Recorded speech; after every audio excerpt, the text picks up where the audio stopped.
রমজান মাসে যদি ওজন কমাতে চান তাহলে এটি উপযুক্ত সময়। রমজানে 30 দিন স্বাস্থ্যকর ডায়েট ও ব্যায়ামের মাধ্যমে ওজন কমানো সম্ভব। এ সময় অনেকে রোজা রাখার পাশাপাশি ব্যায়ামের জন্য সঠিক পরিকল্পনাও করতে পারেন। শারীরিক ব্যায়াম করে রমজানেও সুস্থ থাকা যায়। এ মাস হতে পারে আপনার জন্য সঠিক জীবনযাপনের মাস। এই ঈদে জামা জুতো অ্যাক্সেসরিজের ডিসকাউন্ট।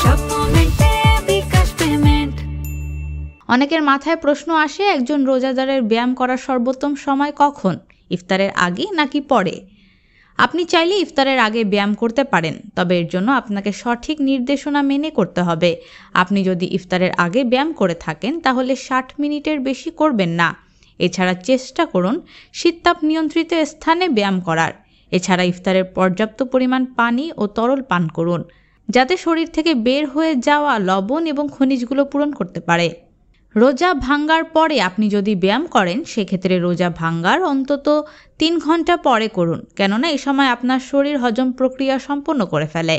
রমজানে ব্যায়াম করার ক্ষেত্রে যে বিষয়গুলো মাথায় রাখতে হবে: প্রতিদিন কমপক্ষে 30 মিনিট ব্যায়াম করুন।